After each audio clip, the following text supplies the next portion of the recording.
Ronald Reagan once said, "Some people live an entire lifetime and wonder if they've made a difference in the world. A veteran doesn't have that problem." This is the last honor that's given to our soldiers and sailors. It's the last thing we do for them. This is a Thursday. The family of a lifetime VFW member is being laid to rest with full military honors. It's the third funeral this week the Lexington VFW Honor Guard has covered. They are stretched thin. Remarkably, though, there are over 8,000 veterans in Fayette County alone that are eligible to be members of the VFW. And they are not. And they are not. She says there are plenty of veterans in Fayette County, but not enough that are willing to cover this honorable service. A lot of the veterans, they're the younger generation. Iraq, Afghanistan, they have families, they have small children at home. And they are needed now more than ever. The U.S. Department of Veterans Affairs statistics shows we are losing 372 veterans per day. And the volunteer veterans organizations in Kentucky, like the VFW, can't keep up. Some of the worst phone calls I make is having to call a funeral home back and tell them I don't have anyone to send. There is no soldier that should be forgotten or ignored, living or dead. Face on. Forward. Ho. And we need everyone's support. In the past year, Nicole Horseman's VFW has done 1,500 hours worth of funerals. The numbers keep climbing.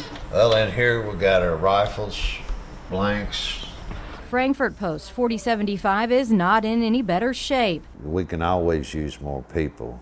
They've got plenty of extra uniforms for new volunteers, but their big problem is most of the current honor guard is elderly. You know, we have a lot of people going to the doctors all the time. I'm getting nervous that people get in front of me to where I can't see the flag folder and know when to start giving orders to fire. That gets me a little nervous every once in a while. World War II veteran Burnett Napier is 92. In fact, I was asked about 3 times before I finally agreed to do it. He's been participating in Frankfurt's Honor Guard for 20 years. When I went out there on my first funeral, I thought to myself, why haven't I been doing this a long time? Left, face. He estimates he's covered more than 1,000 funerals, usually on the firing line. It just feels bad to be out there and think that the family's looking at you and thinking, well, there should be 7 rifles out there.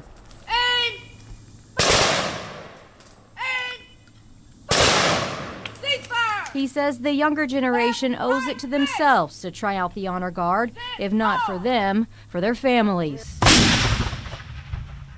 When my husband or I pass, I would love for our family to have that last token from the military about our careers. But there has to be living veterans who truly understand the sacrifice to do the honors. When they play taps, that is, to me, by far the hardest part of it. And you know that it's playing for the last time for that individual, and it's just a sad thing.